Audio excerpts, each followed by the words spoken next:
আমরা সাইয়েদনা ওমরে ফারুকের বায়োগ্রাফি সম্পর্কে জানবো। ওমরে ফারুক রাদিয়াল্লাহু তাআলা আনহু, the superhero of this উম্মাহ। এই উম্মার সুপার হিরো তিনি, ঠিক কি না? ওনার মুখের আগে লাঠি চলতো বেশি। সুবহানাল্লাহ পড়বেন না? মাঝে মাঝে লাঠি চালানোরও দরকার আছে না নাই? সাইয়েদনা ওমরে ফারুক আমাদের জন্য অনুপ্রেরণা। He is the real superhero of Muslim ummah. তিনি এই উম্মার রিয়েল সুপার হিরো। এজন্য ওনার জীবনী থেকে আমরা কিছু শিক্ষা নেওয়ার চেষ্টা করব ইনশাআল্লাহ। পড়েন সাইয়েদনা ওমরে ফারুক কিভাবে ইসলাম ধর্ম গ্রহণ করলেন, কিভাবে বিশ্বনবীর প্রাণের কলিজার টুকরা হলেন, এটা দিয়ে আমরা শুরু করি।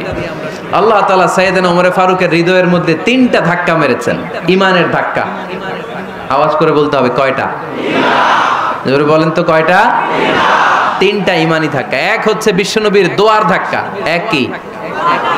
দোয়ার ধাক্কা। 2 হচ্ছে সূরা হাক্কা দিয়ে দিয়েছেন আল্লাহ এক ধাক্কা, সুবহানাল্লাহ পড়বেন না?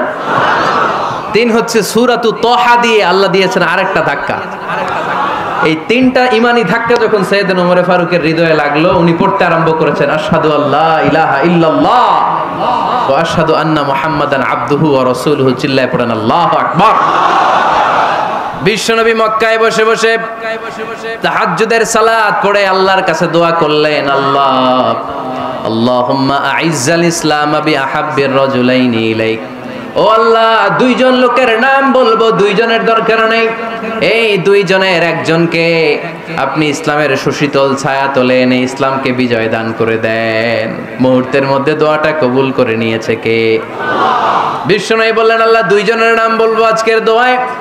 আবি জাহাল ইবনে হিশাম, হয়তো হিশামের বেটা আবু জাহেলকে আপনি ইসলামের ভিতরে নিয়ে আসেন, কিংবা ওমর ইবনুল খাত্তাব, খাত্তাবের বেটা ওমরকে আপনি ইসলামের ছায়া তলে নিয়ে আসেন। ওমরে ফারুকের জন্য দোয়াটা কবুল করে নিয়েছে কে? মক্কার যে অবস্থা, আল্লাহর হাবিব সাল্লাল্লাহু আলাইহি ওয়াসাল্লাম বুঝলেন মক্কার এই 2 জনের একজন যদি আমার সাথে না থাকে তাহলে মক্কায় দাওয়াতি কাজ চালিয়ে যাওয়া যাবে। আল্লাহরে বললেন, আল্লাহ বেশি চাই না, এই 2 জনের একজন, হয় আবু জাহেল নয় ওমর, হয় আবু জাহেল নয় ওমর। বিশ্বনবী যখন দোয়া করলেন, এই দোয়ার একটা ঈমানি ধাক্কা, নূরানি ধাক্কা সাইয়েদনা ওমরে ফারুকের হৃদয়কে স্পর্শ করে ফেলল। দোয়া ইজ লাইক এ মিসাইল। এই যে আমরা দোয়া করি, এটা মিসাইলের মতো। যুদ্ধে মিসাইল হামলা করে না? মিসাইল হামলা করার পরে এই মিসাইল লক্ষ্য বস্তুতে যে ভেদ করে, ঠিক কি না? তেমনি দোয়ার মতো যদি আপনি দোয়া করতে পারেন, আপনি যেই জন্য দোয়া করেছেন ঠিক ওই জায়গায় যে আপনার দোয়া স্পর্শ করে। সুবহানাল্লাহ পড়বেন না? বিশ্বনবীর দোয়ার মাধ্যমে প্রথমে সাইয়েদনা ওমরে ফারুকের হৃদয়ে এক ধাক্কা লাগলো। 2 নম্বরে রব্বুল আলামিন সূরাতুল হাক্কা দিয়ে ওমরে ফারুকের হৃদয়ের মধ্যে দিলেন এক ধাক্কা। পড়েন আল্লাহু আকবার। কোরআনের ভেতরে সূরাতুল হাক্কা নামে একটা সূরা আছে না নাই? আল হাক্কাতু মাল হাক্কা ওয়া মা আদরাকা মাল হাক্কা। পড়েন আল্লাহু আকবার। বিশ্বনবী যখন দোয়া করলেন, ওই দোয়া যখন সাইয়েদনা ওমরে ফারুকের হৃদয়ে স্পর্শ করলো, সাইয়েদনা ওমরে ফারুক সব সময় বিশ্বনবীরে ফলো করতে আরম্ভ করলেন। বিশ্বনবী ডানে গেলে লুকিয়ে লুকিয়ে ওমর ফারুক ডানে যায়, বিশ্বনবী বায়ে গেলে লুকিয়ে লুকিয়ে ওমরে ফারুক বায়ে যায়। বিশ্বনবী একবার মসজিদুল হারামে যে নামাজ পড়তে শুরু করলেন, ওমরে ফারুক তখন বিশ্বনবীর পিছু পিছু ছদ্মবেশে পেছন থেকে যে বিশ্বনবী কিভাবে নামাজ পড়ে দেখতে শুরু করলেন। বিশ্বনবী ইন দা মিন টাইম এশার নামাজে আল হাক্কাতু মাল হাক্কা তেলাওয়াত শুরু করে দিলেন। আল হাক্কাতু মাল হাক্কা তেলাওয়াত শুরু করে দিলেন। তেলাওয়াত করতে করতে বিশ্বনবী যখন তেলাওয়াত করতেছে, ওমরে ফারুক এরকম দুলতেছে আর মজা পাচ্ছে। ও মিয়া, বিশ্বনবীর কণ্ঠ বুঝি আমার মতো কণ্ঠ? আপনার মতো কণ্ঠ? আহমদ বিন ইউসুফের কণ্ঠ? আব্দুল বাসিতের কণ্ঠ না? বিশ্বনবীর গলায় যে কি সুরের ঝংকার আল্লাহ দিয়েছেন, কি সুরের লহরী আল্লাহ দিয়েছেন, একবার যে শুনতো পাগল হয়ে যেত। আল্লাহু আকবার। বিশ্বনবী সূরা হাক্কা মন্ত্রমুগ্ধ তেলাওয়াতে, মন্ত্রমুগ্ধ সুর দিয়ে, মন্ত্রমুগ্ধ কণ্ঠ দিয়ে তেলাওয়াত করতে লাগলেন। এশার সালাতে ওমরে ফারুক দুলতে লাগলেন। ওমরে ফারুক যত শুনেন অবাক হয়ে যায়, যত শুনেন অবাক হয়ে যায়, যতই শুনে অবাক। কিরে? কারণ তিনি আরবি ভাষা বুঝতেন, এত সুন্দর শব্দের গাঁথনি। এত প্রাঞ্জল বর্ণনা, এত সুন্দর অন্তমিল, এটা কবিতা না হয়ে পারে না। উনি মনে মনে ভাবলেন এটা মনে হয় কবিতা, it might be poem, it could be poem. Muhammad মনে হয় কবি হয়ে গেছে, তার কাব্য প্রতিভা দিয়ে সে এটা বানিয়েছে। তা না হলে এত সুন্দর কথা এটা কবিতা না হয়ে পারে। ইন দ্য মিন টাইম বিশ্বনবী কিন্তু দেখতেছে না যে পেছনে ওমর, বিশ্বনবী তেলাওয়াত করছিলেন। ইন দ্য মিন টাইম বিশ্বনবী পড়ছিলেন ওমা হুয়া বিকাউলি শাইরিন কলিলাম মা তুমিনুন। এই আয়াতের অর্থ হলো এটা কোনো কবির কথা নয়, খুব অল্প সংখ্যক লোকই তোমরা ঈমান আনো। সুবহানাল্লাহ পড়েন। এটাকে বলে কোইনসিডেন্ট। কোইনসিডেন্ট হুট করে অনেক সময় মিলে যায়, যায় কি যায় না? আপনি একজনের কথা ভাবতেছেন, বাজারে গেলেন, বাজারে যেই দেখেন ওই লোকটা দাঁড়ায় আছে, এরকম হয় কি হয় না? কোইনসিডেন্ট।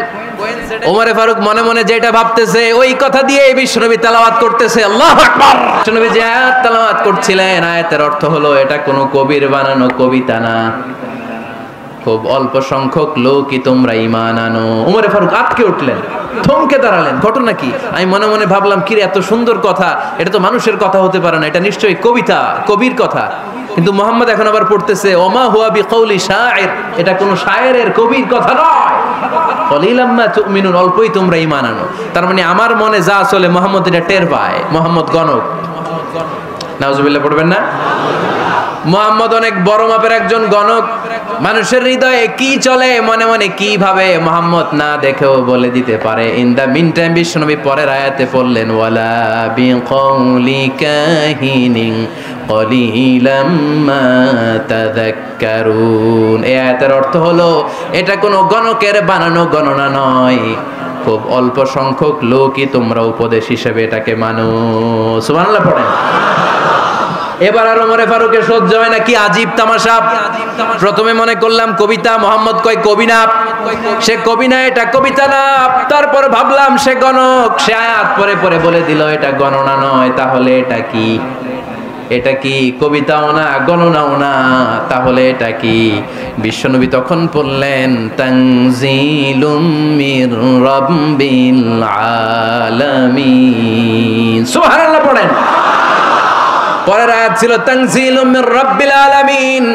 এটা দুনিয়ার কোনো কবির বানানো কবিতা না, এটা কোনো গণকের গণনা না, এটা কোনো সাহিত্যিকের বানানো সাহিত্য নয়, এটা মহাবিশ্বের পরিচালক রব্বুল আলামিনের কাছ থেকে পাঠানো কিতাব কোরআন।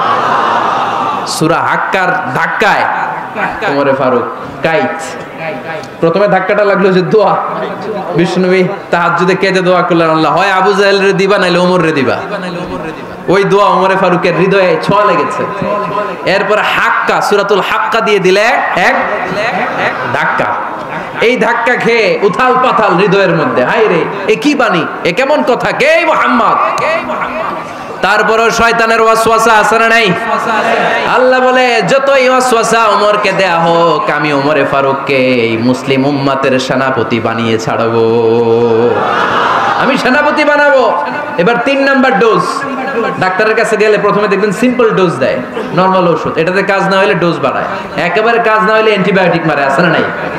আল্লাহ প্রথমে দোয়ার ছোঁয়া লাগালেন, তারপর সূরা হাক্কা দিয়ে ধাক্কা মারলেন, এরপরে রব্বুল আলামিন বলেন এবার 3 নাম্বার ডোজ সূরা তহা দিয়ে আমি তোমার হৃদয়টারে উজালা বানায় দেব রে ওমর। শয়তান ওদিক দিয়ে ওয়াসওয়াসা, খেলা দুই দিক থেকে চলতেছে। আল্লাহ তাআলা হেদায়েতের রাস্তায় টানছে, শয়তান জাহান্নামের দিকে টানছে। ঘোষণা দেয়া হলো মক্কায় মুহাম্মদের মাথা কেটে এনে দিলে এত এত স্বর্ণ মুদ্রা দেয়া হবে। ওমরে ফারুক রাজি হয়ে গেলেন, নাঙ্গা তলোয়ার নিয়ে বিশ্বনবীর মাথা কাটার জন্য ছুটলেন। নাউজুবিল্লাহ পড়বেন না? বনু জাহরা গোত্রের এক লোক বলে আইনা ইয়া ওমর, কই যাও? মুহাম্মদের মাথা কাটতে যাই। আরে মুহাম্মদের মাথা কাটতে যাও, তোমার বোন ফাতিমা বিনতে খাত্তাব আর তোমার বোন জামাই সাঈদ কদ সাবা, এরা তো ধর্ম ত্যাগ করে ফেলছে, এটা তো আমাদের ধর্ম ত্যাগ করে মুহাম্মদের ফলোয়ার হয়ে গেছে। আগে ওমর ঘর সামলাও, পরে মুহাম্মদের মাথা কাটতে যেও। ওমরে ফারুক অবাক হয়ে গেলেন, তলোয়ার নিয়ে বিশ্বনবীর দিকে না যেয়ে নিজের বাড়ির দিকে চলে গেলেন। বিশ্বনবীর আপন বোন ফাতেমা বিনতে খাত্তাব, বোন জামাই সাঈদ আর খাব্বাব রাদিয়াল্লাহু তাআলা আনহু 3 জন মিলে সূরা তহা তেলাওয়াত করছিলেন। পড়েন সুবহানাল্লাহ। মক্কায় লুকিয়ে লুকিয়ে দাওয়াত হতো। খাব্বাব রাদিয়াল্লাহু তাআলা আনহু একটা চামড়ার ফলকের মধ্যে সূরা তহার কয়েকটা আয়াত এনে ওমর ফারুকের বোন আর বোন জামাইকে শিক্ষা দিচ্ছে, ট্রেনিং দিচ্ছে। সুবহানাল্লাহ পড়েন। লুকিয়ে লুকিয়ে ওমর ফারুক যখন ঘরে চলে আসলেন, এরা তটস্থ হয়ে গেল। সাইয়েদনা খাব্বাব বিছানার তলায় লুকিয়ে গেলেন।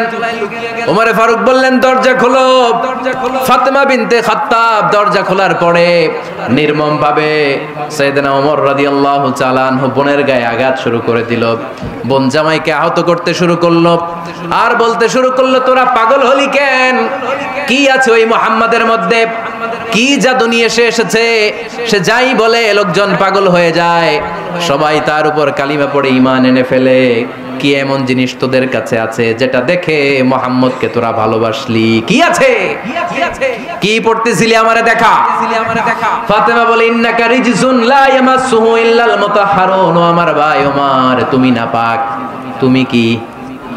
লা ইয়ামাসসুহু ইল্লাল মুতাহহারুন। পবিত্রতা অর্জন না করে এই কোরআন ধরা যায় না। সুবহানাল্লাহ পড়েন। ওমরে ফারুক গোসল করে আসলেন, কারণ ধাক্কা তো আগে কয়েকটা খাইছে। কথা বুঝেন নাই বোধহয়। প্রথমে দোয়ার ধাক্কা, পরে কোন সূরা দিয়ে ধাক্কা? হাক্কা দিয়ে ধাক্কা। 3 নম্বরে এখন আরেকটা ধাক্কা খাবে। গোসল করে আসলেন। ফাতেমা বিনতে খাত্তাব বললেন, গোসল যখন করে এসেছেন, এই নেন। ওমরে ফারুক এবার চামড়ার কাপড়ের মধ্যে সূরা তহার প্রথম আয়াতের দিকে নজর করলেন। নজর করেই কোরআনের প্রেমে পড়ে গেলেন। পড়েন সুবহানাল্লাহ। ওমর ফারুক পড়তে আরম্ভ করলেন, তহা মা আনজালনা আলাইকাল কুরআনা লিতাশকা ইল্লা তাযকিরাতাল লিমান ইয়াখশা তানজিলাম মিম্মান খালাকাল আরদা ওয়াস সামাওয়াতিল উলা। সুবহানাল্লাহ পড়েন। উনি পড়তে আরম্ভ করলেন, তহা মা আনজালনা আলাইকাল কুরআনা লিতাশকা। এই কোরআনকে আমি তোমাদের হতভাগ্য জাতি হিসেবে দুনিয়ায় থাকার জন্য পাঠাই নাই।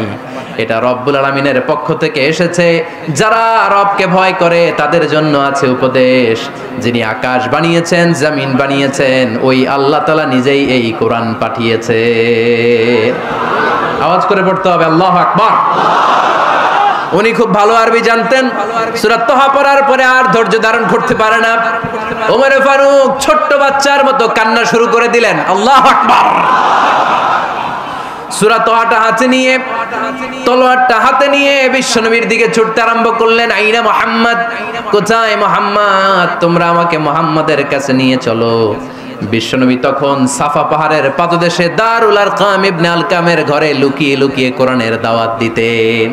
ওমরে ফারুককে পাগলের মতো ছুটে আসতে দেখে বিশ্বনবীর চাচা হামজা ইবনে আব্দুল মুত্তালিব বলল, নবী আপনি পালান। ওই যে খাত্তাবের বেটা ওমর আপনাকে অপমান করার জন্য, আক্রমণ করার জন্য তেড়ে এসেছে। সাহাবীরা বললেন, নবী আপনি পালিয়ে যান, আমরা সামাল দেব। বিশ্বনবী বললেন, না আমি পালাবো না, বরং তোমরা সরে যাও। ওমর ইবনে আল খাত্তাবকে আমার দরবার পর্যন্ত আসতে দাও। আমার তো মনে হচ্ছে ওই যে তাহাজ্জুদের নামাজ শেষে চোখের পানি ছেড়ে যে আমি আল্লাহর কাছে দোয়া করেছি, আজকে আমার ওই দোয়াটা কবুল হতে শুরু করেছে। আমার তো মনে হচ্ছে আমার দোয়া কবুল হবে, আসতে দাও। ওমর ফারুক এসে বললেন, আশহাদু আল্লা ইলাহা ইল্লাল্লাহ ওয়া আশহাদু আন্না মুহাম্মাদান আবদুহু ওয়া রাসূলুহু। আমি সাক্ষ্য দিলাম আল্লাহ ছাড়া কোনো ইলাহ নাই, নিশ্চয়ই আপনি আল্লাহর প্রেরিত বান্দা এবং রাসূল। পড়েন সুবহানাল্লাহ। ওমর ফারুক যখন কালিমা শাহাদা পড়ে মুসলমান হয়ে বিশ্বনবীর হাতে হাত রাখলেন, মুসলিম সাহাবীদের মধ্যে খুশি আর আনন্দের বন্যা বয়ে গেল। মুসলিম হাতে গোনা সাহাবারা আল্লাহর প্রশংসা করলেন। বিশ্বনবী সাইয়েদনা ওমর ফারুককে জড়িয়ে ধরলেন। ওমর ফারুক এবার বিশ্বনবীরে বললেন, নবী গো, আলাসনা আলাল হক, আমরা কি সত্যের উপরে আছি নাকি আমরা ভুলের উপরে আছি? বিশ্বনবী বললেন, বালা নাহনু আলাল হক, আমরাই সত্যের উপরে আছি। সুবহানাল্লাহ পড়েন। আলাসনা আলাল হক, নবী আমরা কি সত্যের উপরে নাই? হ্যাঁ অবশ্যই ওমর, তুমি সত্যের উপরে আছো। ওমরে ফারুক বললেন, তাহলে ফাফিমাল ইখতিফা, তাহলে লুকায় লুকায় আর দাওয়াত দেব কেন? আমি তো কালিমা পড়ে ফেলছি, আসেন আমার সাথে বের হই। ফাফিমাল ইখতিফা, আর লুকায় লুকায় কেন? আসেন আমরা বাইরে বেরোই। বিশ্বনবী বললেন, ওমর এটা মাক্কি জীবন, এখানে আমরা একটু গোপনে গোপনে দাওয়াত দিতে চাই। ওমরে ফারুক বলে, না, আমার দায়িত্ব, আমি একটা মিছিল দিতে চাই নবী। আল্লাহর নামের তাকবীর দিতে দিতে দারুল আরকাম থেকে শুরু করে মসজিদুল হারাম পর্যন্ত একটা মিছিল দিয়ে আমি মক্কা কাঁপাইয়া দেব। অনুমতি দেন। বিশ্বনবী দিতে চায় না। ওমর ফারুক অনেক বুঝানোর পরে স্বল্প পরিসরের একটা অনুমোদন পাওয়া গেল বিশ্বনবী সাল্লাল্লাহু আলাইহি ওয়াসাল্লামের কাছ থেকে। কিন্তু মিছিল যে দিবে, মিছিলের জন্য লোকের দরকার আছে না নাই? এখানে লোক নাই, আমি একাই মিছিল দিতেছি। এটা জমবে? মিছিল জমবে? খুঁজে উনি 11 জন মুসলিম সাহাবা পেলেন। কয়জন? ওমরে ফারুক বললেন 11 জনই সই। এই 11 জন নিয়েই আমি আল্লাহর নামের তাকবীর দেব। 2 লাইন করলেন। কয় লাইন? 2 লাইন।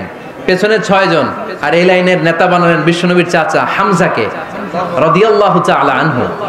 আর সামনে 5 জন, তার আগে দাঁড়ালেন উনি নিজেই। তাহলে 6 6 12। বললেন এই 2 লাইনই আমরা তাকবীর দিতে দিতে, বেশি না, এই দারুল আরকামের ঘর থেকে, আপনারা জানেন যে সাফা মারওয়া এখন যে সাই হয়, এই সাফার পাদদেশে ছিল দারুল আরকামের ঘর। উনি বললেন এখান থেকে ওই যে কাবার গিলাফ দেখা যায়, কাবার গিলাফ পর্যন্ত আমরা এই তাকবীর নিয়ে ওখানে যাব।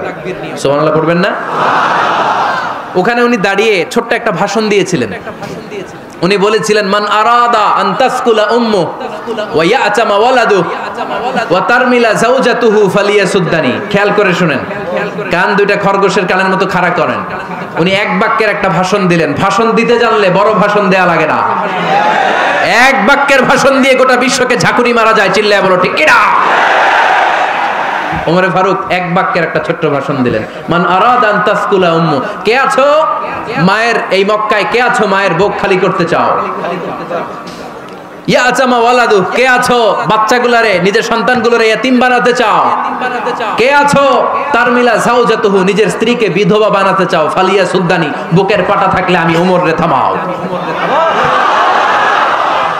ফালিয়া সুদ্দানি, দেখি মক্কায় কার এত বড় বুকের পাটা। কে আছো মায়ের বুক খালি করতে চাও, সন্তান রে এতিম বানাতে চাও, স্ত্রীকে বিধবা বানাতে চাও? ফালিয়া সুদ্দানি, পারলে আমারে ঠেকাও। এই বলে উনি আল্লাহু আকবার, আল্লাহু আকবার, আল্লাহু আকবার বলে স্লোগান শুরু করে দিলেন।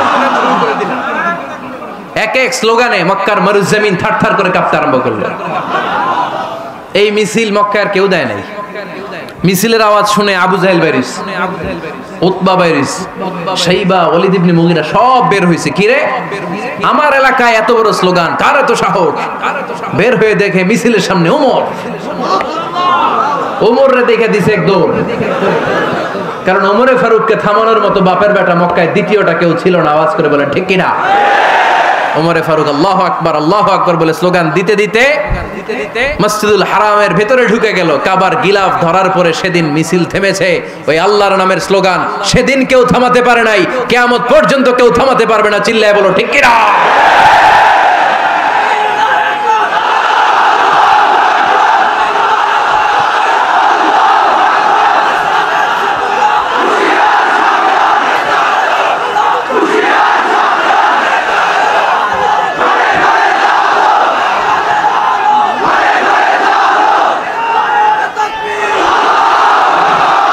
ওই রকম একটা ওমরের দরকার, আমাদের বেশি চাই না। জোরে বলেন ঠিক কিনা? দাও খোদা দাও আমায় আবার ওমর দারাজ দিল, দাও খোদা দাও আমায় আবার ওমর দারাজ দিল, দাও আলীর মতো বীর সেনানি, আলীর মতো বীর সেনানি জাগাতে নিখিল, দাও খোদা দাও আমায় আবার ওমর দারাজ দিল। সুবহানাল্লাহ পড়েন। একটা ওমর লাগবে। চিল্লায় বলেন কয়টা? ওই ওমরের অপেক্ষায় বাংলাদেশ সহ গোটা মুসলিম উম্মাহ। ঠিক কি না? একটা ওমরই যথেষ্ট। আমাদের সেন্ট্রাল লিডারশিপ নাই তো, আমাদেরকে এদিকে লাথি মারলে আমরা ওইদিকে যাই, ওদিক থেকে গুতা মারলে আমরা এদিকে যাই। আমাদের রিপ্রেজেন্টেটিভ, আমাদের প্রতিনিধিত্ব করার মতো কোনো কেন্দ্রীয় লিডারশিপ নেতৃবৃন্দ গোটা বিশ্বে নাই। ঠিক কি না? আমরা সেই ওমরে ফারুকের অপেক্ষায়, আমরা সেই ইমাম আল মাহাদির অপেক্ষায়। এই ওমরে ফারুক আমাদের মডেল। ঠিক কি না? থার্ড ইন পজিশন, এই পুরো উম্মতের মধ্যে ওনার পজিশন নাম্বার 3। 1 নাম্বার পজিশন বিশ্বনবীর, কার? 2 নাম্বার পজিশন কার? আবু বকর। 3 নাম্বার পজিশন কার? ওমরে ফারুকের। বিশ্বনবী বলতেন লা নবিয়্যা বা'দি, লা নবিয়্যা বা'দি, আমার পরে কোনো নবী নাই। ওয়ালা রাসূলা, আমার পরে কোনো রাসূলও নাই। আমার নবীর পরে আর কোনো নবী আছে? আমার নবীর পরে আর কোনো রাসূল আছে? এই যে কাদিয়ানি যে একটা সম্প্রদায় আছে, এরা কি মুসলিম নাকি অমুসলিম? মুসলিম সম্প্রদায়ের সাথে এদের কোনো সম্পর্ক নাই। চিল্লা বলেন ঠিক কি না? এরা যদি মুসলমান হতে চায়, আমার নবী দ্য লাস্ট মেসেঞ্জার বিশ্বনবীকে খাতামুন নবী হিসেবে সংবাদ সম্মেলন করে গোটা বিশ্বকে জানাই দিতে হবে, তারপরে তাদেরকে আমরা মুসলিম হিসেবে স্বীকৃতি দিব। চিল্লায় বলেন ঠিক কি না? তা না হলে তারা কোন ধর্মের এটাকে জানাই দিতে হবে। No inferiority complex, no identity crisis. Identity ক্রাইসিসে থাকা যাবে না। আপনারা কোন ধর্মের এটা জানায় দেন। আপনারা বিশ্বনবীরও শেষ নবী মানবেন না, আবার মুসলিম বলেও নিজেদেরকে ট্যাগ লাগাতে চাইবেন। সাধারণ মুসলমানরা এটা এই ধোঁকাবাজি মানে না। চিল্লায় বলেন ঠিক কি না? আমার নবীর পরে কোনো নবী নাই, আমার রাসূলের পরে কোনো রাসূল নাই। ঠিক কি না? আল্লাহর হাবিব বলতেন লাউ কানা বা'দি নাবিয়্যুন লাকানা উমর, তবে আমার পরে যদি নবী হওয়ার যোগ্যতা কারো থাকে, আমার ওমরের ওই যোগ্যতা আছে। সুবহানাল্লাহ পড়েন। প্রভু তুমি বলেছো রাসূল দেবে না, বলনি দেবে না ওমর, বলনি দেবে না হামজা তারি, খালিদ বিজয় সমর। প্রভু তুমি বলেছো রাসূল দেবে না, বলনি দেবে না ওমর, বলনি দেবে না হামজা তারি, খালিদ বিজয় সমর। প্রভু তুমি বলেছো রাসূল দেবে না। সুবহানাল্লাহ পড়েন। এজন্য আমরা একটা ওমর চাই। কয়টা? বেশি লাগবে? নেতার মতো নেতা কয়টা লাগে? জোরে বলেন কয়টা? Enough, that's enough. Omar Farooq our superhero. ওনার সাথে বিশ্বনবী সাল্লাল্লাহু আলাইহি ওয়াসাল্লামের মুসাহারার সম্পর্ক ছিল। ওমরে ফারুক যে বিশ্বনবীর শ্বশুর, এটা অনেকে জানেই না। ওমরে ফারুক রাদিয়াল্লাহু তাআলা আনহু বিশ্বনবীর শ্বশুর ছিলেন। এটা আজকে নতুন শুনছেন। কে কে হাত তোলেন? দেখছেন হুজুর? সঠিক বলছি না আমি? অনেকে আমরা জানি না। মাশাআল্লাহ, জানতে লজ্জা নাই, শিখতে লজ্জা নাই। লজ্জা হচ্ছে অজ্ঞতায় আর মূর্খতায়। ঠিক কি না? আমরা শিখতে রাজি আছি। যে কথা বলে আমরা তার ছাত্র। আমার আগে হুজুর কথা বলতেছিলেন, আমরা ছিলাম ছাত্র। এখন আমি কথা বলতেছি, এখন আমরা সবাই হয়ে গেছি ছাত্র। ঠিক কি না? যিনি বলেন তিনি শিক্ষক, বাকিরা আমরা ছাত্র। ঠিক কি না? 4 খলিফার 2 খলিফা, ইসলামের 4 খলিফার 2 খলিফা বিশ্বনবীর মেয়ের জামাই, আর বাকি 2 খলিফা বিশ্বনবীর শ্বশুর। সুবহানাল্লাহ পড়েন। সাইয়েদনা আলী রাদিয়াল্লাহু তাআলা আনহু, সাইয়েদনা উসমান যুন-নূরাইন বিশ্বনবীর মেয়ের জামাই। উসমান রাদিয়াল্লাহু তাআলা আনহুর কাছে বিশ্বনবী 2 মেয়েকে বিয়ে দিয়েছিলেন। একজন মারা যাওয়ার পরে আরেকজন। বিশ্বনবী বলেছেন এরপরে আরেকটা থাকলে ওইটারও বিয়ে দিতাম। সুবহানাল্লাহ পড়বেন না? 2 জন ছিল মেয়ের জামাই আর 2 জন ছিল শ্বশুর। সাইয়েদনা আবু বকর শ্বশুর, বিশ্বনবীর স্ত্রী আম্মাজান আয়েশা রাদিয়াল্লাহু তাআলা আনহার বাবা। বিশ্বনবীর স্ত্রী আম্মাজান হাফসা রাদিয়াল্লাহু তাআলা আনহার বাবা ছিল সাইয়েদনা ওমর ফারুক। চিল্লায় পড়েন আল্লাহু আকবার। জানো তো না পজিশন না? সাইয়্যিদু কুহুলিল জান্নাহ, জান্নাতে যত নারীরা যাবে, নারীদের সর্দারিনী হবে সাইয়্যিদাতুনা ফাতেমা রাদিয়াল্লাহু তাআলা আনহা।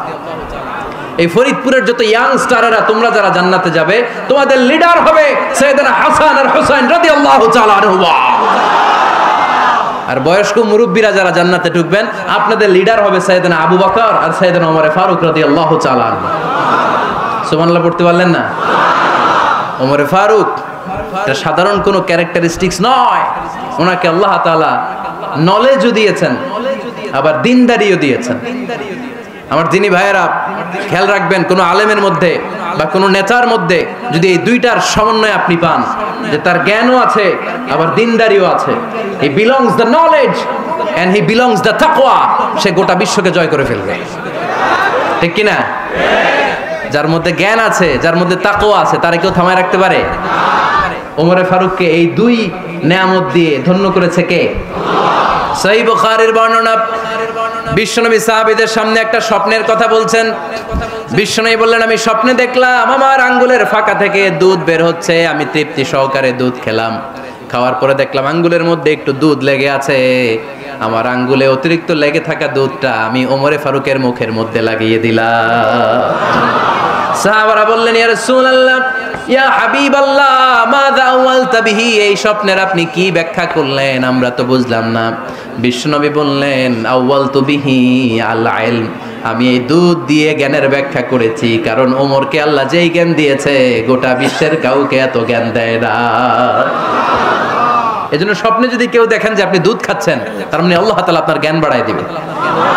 ওমরে ফারুককে দুধ খেয়ে অতিরিক্ত দুধের অংশটা বিশ্বনবী আবু বকর রাদিয়াল্লাহু তাআলা আনহুর মুখে দেন নাই, সাইয়েদনা উসমানের মুখে দেন নাই, আলী রাদিয়াল্লাহু তাআলা আনহুর মুখে দেন নাই।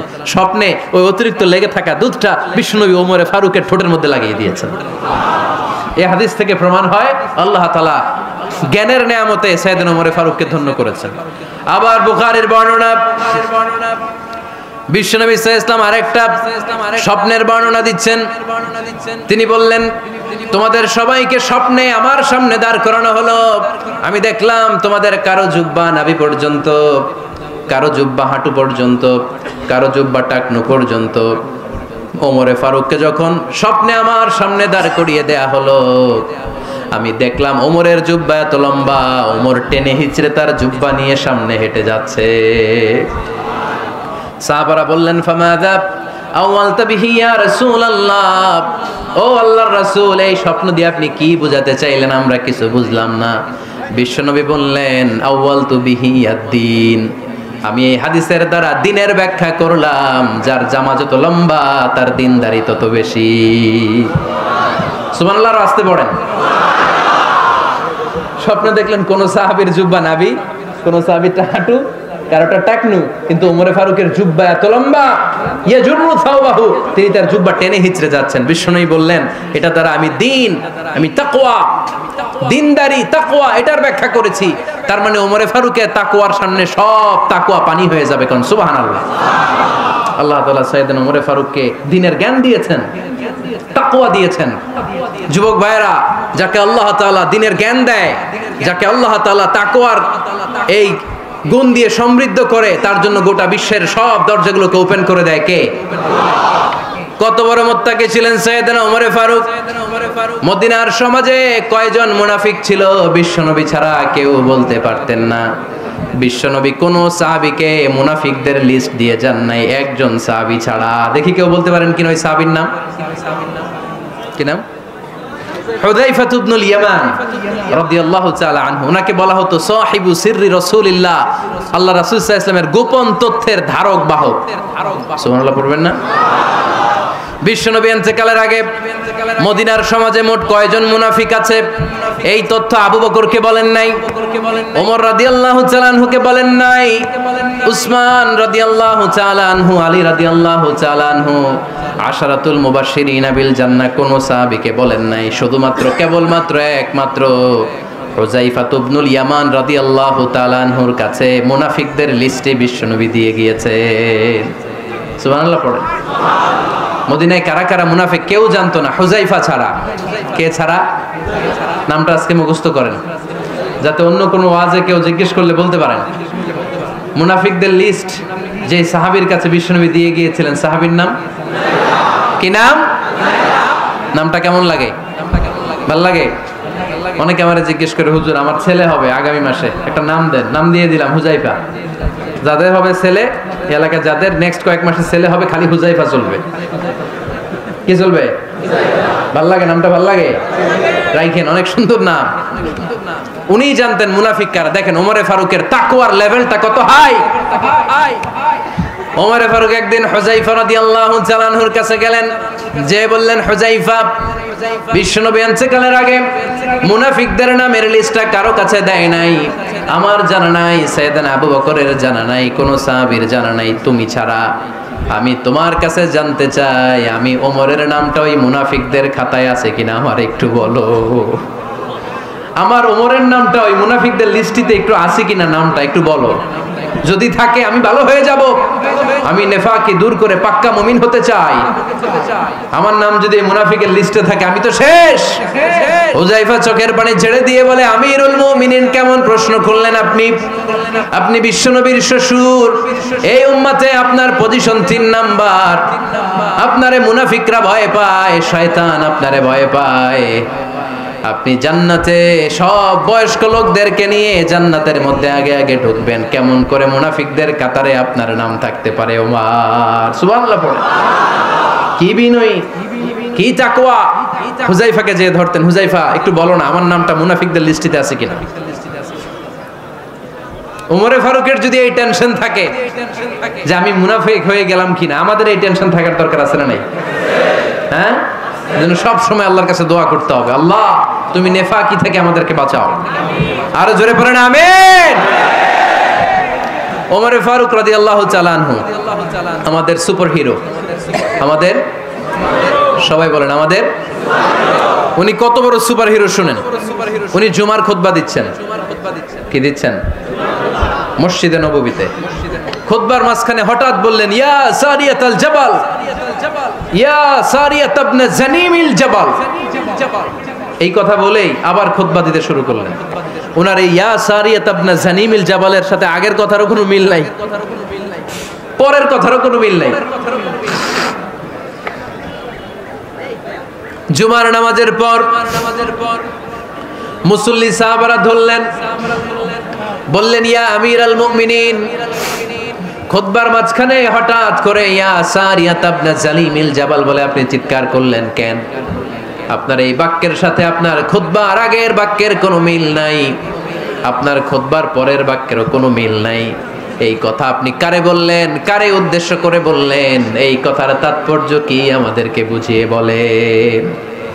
ওমরে ফারুক বললেন, আমি যখন খুতবা দিচ্ছি আমি দেখতে পেলাম ওই যে কয়েক মাস আগে আমি আমার মুসলিম সেনাবাহিনী পারস্যে আক্রমণের জন্য পাঠিয়েছি, বর্তমান ইরানের ওই বিশাল এলাকাতে পারস্যে আমি আমার ব্যাটালিয়ন পাঠিয়েছি। আমি হঠাৎ করে দেখতে পেলাম আমার মুসলিম বাহিনীর সেনাপতি যুদ্ধের এক পর্যায়ে তার ডানে আছে উপত্যকা, বায়ে আছে পাহাড়, সে পাহাড়ি রাস্তা ছেড়ে দিয়ে উপত্যকার দিকে যেতে শুরু করেছে। আমি দেখতে পেলাম আমার মুসলিম বাহিনী যদি উপত্যকার দিকে ছুটে বেড়ায়, কাফির মুশরিকরা আমার মুসলিম বাহিনীকে কচুকাটা করে ফেলবে। তাই আমি এখান থেকে তাদেরকে কমান্ড দিয়ে বলেছি, ইয়া সারিয়াতাল জাবাল, উপত্যকার দিকে নয় পাহাড়ের দিকে যাও, তাহলেই তোমাদের বিজয় নিশ্চিত হয়ে যাবে। উপত্যকার দিকে যেও না, ইলাল জাবাল, ইলা সারিয়াতিল জাবাল, পাহাড়ের দিকে ছোট। সাহাবারা অবাক, ঘটনা কি? উনি বসে আছেন মদিনায়, মসজিদে নববীর মিম্বারে দাঁড়িয়ে। উনি যদি ইয়া সারিয়াতাল জাবাল বলে, এটা কি ইরানে যাবে নাকি? ও মিয়া, তখনকার সময়ে বর্তমানের মতো মোবাইল ছিল নাকি? ইন্টারনেট ছিল নাকি? কিছু ছিল? খালি মুখে আমি যদি বলি ইয়া সারিয়াতাল জাবাল, এটা ইরানে যাবে, ইন্ডিয়ায় যাবে, ঢাকায় তো যাবে না, ফরিদপুর শহরেই তো বসবে না, ঠিক কিনা? কিন্তু এটা আমিরুল মুমিনিন, বিশ্বাসী সাহাবারা বিশ্বাস করে নিল। কিছু মুনাফিক ছিল, এরা কয় না ঝামেলাস, এটা তো সম্ভব না। এক কাজ করি, এই সেনাপতি যখন বিজয়ী বেশে মদিনায় ফিরে আসবে আর আমরা ধরবো। এরা দিন গুনতে লাগলো, এই সেনাপতি মুসলিম বাহিনী নিয়ে পারস্য জয় করে কবে ফিরে আসবে। এই মুনাফিকের দলগুলো কখনো সেনাবাহিনীকে অভ্যর্থনা জানাতে যেত না, কিন্তু এইবার সবার আগে মদিনার উপকণ্ঠে যে সেনাপতিদেরকে অভ্যর্থনা জানানোর জন্য ফুল নিয়ে রেডি। ফুল নিয়ে দাঁড়ায় সেনাপতি ঢুকার সাথে সাথে ধরছে, এই সেনাপতি কোত্থেকে আসছো? কয় পারস্য জয় করে আসছি। কয় এমন এমন দিন, জুমার দিন দুপুর বেলা যুদ্ধের মাঝখানে আমিরুল মুমিনিনের কণ্ঠের কোন কথাবার্তা শুনছো নাকি? সেনাপতি অবাক, কয় তোমরা জানলা কেমনে? শুনছি তো। সুবহানাল্লাহ পড়বেন না? আমরা যুদ্ধে একটা ভয়ঙ্কর অবস্থার মধ্যে ছিলাম, পেছন থেকে শত্রুরা আমাদেরকে আক্রমণ করতে শুরু করে দিল। ডানে যাব না বায়ে যাব, সামনে যাব নাকি পেছনে যাব, রাস্তা খুঁজে পাচ্ছি না। ডান দিকে ছিল আমাদের উপত্যকার রাস্তা, বাঁ দিকে ছিল পাহাড়ি পথ। আমরা সোজা পথ হবে মনে করে উপত্যকার দিকে ছুটতে আরম্ভ করলাম। হঠাৎ করে আমিরুল মুমিনিনের কণ্ঠ বজ্র কণ্ঠে আমার কানের মধ্যে ভেসে আসলো, আমার মনে হলো আমিরুল মুমিনিন কেমন যেন আমাকে কমান্ড দিচ্ছেন আর বলছেন, ইয়া সারিয়াতাল জাবাল, ডান দিকে উপত্যকার পথে নয়, তাড়াতাড়ি পাহাড়ের দিকে সৈন্যবাহিনী নিয়ে উঠে যা। পাহাড়ের দিকে, ডানে না। This is wrong track and this is the right track. ওই দিন যদি ওমরে ফারুকের ওই গাইডলাইন, আমিরুল মুমিনিনের কমান্ড যদি আমি না শুনতাম, আজকে বিজয়ের বেশে ফিরতেও পারতাম না, আমাদের চেহারাও তোমরা দেখতে পেতে না। ওমরে ফারুকের ওই কমান্ড, ওই গাইডলাইন অদৃশ্য থেকে শোনার কারণে ওই পারস্যের মধ্যে আমাদেরকে সেই যুদ্ধে বিজয় দান করেছে কে? দিস ইজ ওমরে ফারুক, দিস ইজ ওমরে ফারুক। বিশ্বনবী বলছেন, ওমর, মা লাকিয়াকা শাইতানু সালিকান ফাজ্জান ইল্লা সালাকা ফাজ্জান গায়রা ফাজ্জিক। ওমর, শয়তান ইবলিস যদি তোমারে কোনো রাস্তা দিয়ে হাঁটতে দেখে, শয়তান ওই রাস্তা রেখে দিয়ে অন্য রাস্তা দিয়ে হাঁটে। সুবহানাল্লাহ। বাড়িতে যায় বললেন, কে বলতেছে? বিশ্বনবী। কার ব্যাপারে? ওমরে ফারুকের ব্যাপারে। শয়তান যদি দেখে যে ওমরে ফারুক এই রাস্তা দিয়ে হাঁটতেছে, শয়তান ওই রাস্তা রেখে দিয়ে অন্য রাস্তা দিয়ে হাঁটে। সুবহানাল্লাহ পড়েন। রাত্রিবেলা আমরা আমাদের বাচ্চা ছেলে মেয়েদেরকে যখন খাওয়াই, বাচ্চারা খেতে চায় না, এরকম হয় আপনাদের ফরিদপুর এলাকায়? হ্যাঁ, এই এলাকায় হয় নাকি? খেতে চায় না বাচ্চারা, এই চকলেট দেখায়া, এই মিনা কার্টুন দেখায়া, এইটা সেইটা, এগুলো সেগুলো বলে, গল্প টল্প বলে ভুলাইয়া খাওয়ানো লাগে, তাই না? তারপরও খায় না। আমারও ছোট মেয়ে আছে, খেতে চায় না, এইটা সেইটা এমনি সেমনে খাওয়ানো লাগে। তো শেষে না পেরে মা বাবা বলতে বাধ্য হয়, ওই যে ভূত আসতেছে, ভূত, তাড়াতাড়ি তাড়াতাড়ি খাও, নাহলে যে ভূত ধরবে তোমারে। ওই যে বাঘ আসতেছে, বাঘ, তাড়াতাড়ি খাইলে নাহলে বাঘে কামড়াবে। বলি না আমরা? আপনারা কি বলেন? ভূত। আর কি বলেন? হ্যাঁ হ্যাঁ, আচ্ছা, এক এক জায়গায় এক একটা আমরা বলি, ভূত আসবে, বাঘ খাবে, ভাল্লুক খাবে, তাড়াতাড়ি খাও। মদিনাতে যখন ওমরে ফারুক আমিরুল মুমিনিন, মদিনার মায়েরাও বাচ্চাদেরকে খাওয়াতে পারতো না, ছোট্ট মেয়েদেরকে খাওয়াতে পারতো না, খাওয়া নিয়ে যন্ত্রণা করতো। বাচ্চারা যখন মদিনায় খেতে চাইতো না রাত্রিবেলায়, মদিনার মায়েরা বলতো, তাড়াতাড়ি খাও, হা হুয়া ইয়াতি উমর, হা হুয়া ইয়াতি উমর, তাড়াতাড়ি খা, নাইলে ওই যে ওমর আসতেছে, Omar. This is our superhero সাইয়েদনা ওমর ফারুক রাদিয়াল্লাহু তাআলা আনহু। শুধু শয়তানি ভয় পেত না, মুনাফিকরাও ভয় পেত, জমের মতো ভয়। শুধু তাই না, আমাদের আম্মাজান বিষ্ণু ইসা ইসলামের স্ত্রীরাও ওমর ফারুককে ভয় পেতেন। সুবহানাল্লাহ কবেন না? মাঝে মাঝে বিষ্ণু ইসা ইসলামের সাথে আম্মাজান আয়েশার ঝগড়া হতো, হতো না? আপনাদের ফ্যামিলিতে ঝগড়া হয়? হয় না? হয় না? কার কার দেখি? ওরে আল্লাহ, অনেক আল্লাহর ওলি আছে তো এই জায়গায়। ঝগড়া হয় না? কি কথা কয়, ঝগড়া হয় না বলে? বিশ্বনবীর ফ্যামিলিতে ঝগড়া হয়, আপনার ফ্যামিলিতে হয় না? মিষ্টি ঝগড়া। আর ও বিয়েই করে নাই।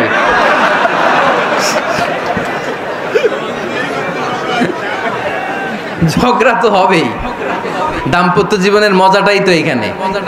কখনো ঝগড়া, কখনো আনন্দ, একটু বৃষ্টি, একটু রোদ, একটু হাসি, একটু কান্না, ভালো লাগা, ভালোবাসা শেয়ার করে নেয়া, মিলেমিশে একাকার হয়ে যাওয়া, ঠিক কিনা? তো আল্লাহর হাবিব সাল্লাল্লাহু আলাইহি ওয়াসাল্লামের সাথে আম্মাজান আয়েশার ঝগড়া হতো। তো একদিন ঝগড়া হয়ে দুইজন রেগে আছে। খবরদার, দুইজন রেগে থাকবেন না আবার। একজন রাগলে আরেকজন থেমে যাবেন, কারণ এই ছোট্ট ঝগড়া থেকে এটা অনেক সময় বিচ্ছেদের দিকে গড়ায়। আমার প্রিয় ফরিদপুরবাসী, ভাবি রেগে গেলে আপনি রাইগেন না, ওই দিন আপনি একটু ঠান্ডা থাকেন। আবার আপনি রেগে গেলে, আমার মাইকের আওয়াজ যদি ভাবিরা শুনেন, আপনারা রেগে যায় না, একটু ঠান্ডা থাকবেন। দুইজনে রেগে গেলে তো তৃতীয় বিশ্বযুদ্ধ শুরু হবে, তাই না? একজন রেগে গেলে আরেকজন ঠান্ডা, কারণ এই সামান্য ঝগড়া থেকে ইগোর কারণে এটা বিচ্ছেদ আর ডিভোর্স পর্যন্ত গড়ায়। আর শয়তান এখানে উস্কানি দেয়, কারণ ইমানদারদের ফ্যামিলি ভাঙতে পারলে শয়তান সবচেয়ে বড় খুশি হয়, আর ইমানদারদের ফ্যামিলি টিকে থাকলে খুশি হয়ে যায় কে? আম্মাজান আয়েশা রাদিয়াল্লাহু তাআলা আনহার সাথে বিষ্ণু ইসা ইসলামের ঝগড়া হতো মাঝে মাঝে। একবার ঝগড়া হলো, বিষ্ণু ইসা ইসলামও রাগ, আম্মাজান আয়েশাও রাগ। তো বিষ্ণুই বললেন, আয়েশা, ঝগড়া করে আর কতক্ষণ থাকবো, আসো মিটমাট করি। আয়েশা রাদিয়াল্লাহু বললেন, ঠিক আছে, মিটমাট করব। তো বিষ্ণু ইসা ইসলাম বললেন, মিটমাটের জন্য কারে ডাকবো? ওমর রে ডাকি। কয় না, ওমর রে না, উমর গালিজ, উমর অনেক রাগে, আমার ডর লাগে। কয় তাহলে তোমার আব্বারে ডাকি, কয় ডাকেন। কি খুশি, মেয়েদের মধ্যে অভ্যাসটা আছে না নাই? তাহলে তোমার আব্বারে ডাকি, ডাকেন। ডেকে নিয়ে আসা হলো। আবু বকর রাদিয়াল্লাহু তাআলা আনহু দাঁড়ালেন, আম্মা জান আয়েশা দাঁড়ালেন, বিশ্বনবীও দাঁড়ালেন। বিশ্বনবী বললেন, আয়েশা তোমার আব্বা আসছে, এবার ঘটনা খুলে বলার পালা, তুমি বলবা নাকি আমি বলবো? আম্মা জান আয়েশা বললেন, আপনি বলেন, তবে ওয়ালা তাকুল ইল্লা হাক্কান, যেটা ঘটছে ওইটাই বললেন, মিথ্যা কথা কইেন না। আবু বকর রাদিয়াল্লাহু তাআলা রেগে মেগে আগুন, কি এই কথা তুমি কেমন করে বলো? বিশ্বনবীকে মিথ্যা কথা কখনো বলবে? রেগে মেগে দিলেন মেয়ের গালে এক চড়। বানিয়ে বলতেছি না, মুসনাদ আহমদ ইবনে হাম্বলের হাদিস। বাবার হাতের থাপ্পড়কে আম্মা জান আয়েশা উল্টে বললেন। সাইয়েদনা আবু বকর রাগে গড়গড় করছেন, আবার মারার জন্য তেড়ে গেলেন। এবার বাঁচার জন্য আম্মা জান আয়েশা বিশ্বনবীর পিছনে যে আশ্রয় নিলেন, বিশ্বনবী বাঁচানোর জন্য দুই হাত মেলে দাঁড়িয়ে গেলেন। পড়েন সুবহানাল্লাহ। বিশ্বনবী যখন দুই হাত মেলে দাঁড়িয়ে গেলেন, সাইয়েদনা আবু বকর রাদিয়াল্লাহু আনহু থেমে গেলেন। সাইয়েদনা আবু বকর রাদিয়াল্লাহু তাআলা আনহু ঘর থেকে বের হয়ে বারান্দায় দাঁড়ালেন। পড়েন সুবহানাল্লাহ। এবার বিশ্বনবী আম্মা জান আয়েশার কাছে যেয়ে বলেন, ইয়া আয়েশা কাইফা রাআইতিনি আনকাসতুকি মিনার রাজুল, দেখছো কেমনে বাঁচাইলাম? আমি না থাকলে ভর্তা বানাই ফেলতো আজকে। আমি বাঁচাইছি তোমারে, আমি, আমার লগে ঝগড়া করো তুমি। লজ্জায় পড়ে আম্মা জান আয়েশা খিলখিল করে হেসে দিলেন, বিশ্বনবীও হেসে দিলেন। দুইজনের হাসির মধুর আওয়াজ শুনে সাইয়েদনা আবু বকর বাইরে থেকে অবাক, কিরে এতক্ষণ না ঝড় তুফান, এখন দেখি হাসি। সালাম দিয়ে অনুমতি নিয়ে ভিতরে ঢুকলেন। ঢুকে দেখেন আম্মা জান আয়েশাও হাসে, বিশ্বনবীও হাসে। এ হাসি দেখে আবু বকর রাদিয়াল্লাহু আনহু হেসে দিলেন। আরশের উপর থেকে খুশি হয়ে গেলেন কে? এবার সাইয়েদনা আবু বকর রাদিয়াল্লাহু তাআলা আনহু বললেন, ইয়া রাসূলুল্লাহ আশরিকানি ফি সিলমিকুমা কামা আশরাকতুমানি ফি হারবিকুমা। ও নবী, যুদ্ধ লাগলে, দুইজন যুদ্ধ লাগলে মীমাংসার জন্য যেমনি আমারে ডাকেন, এরকম হাসি আর আনন্দের মুহূর্তেও আমারে একটু ডাকেন।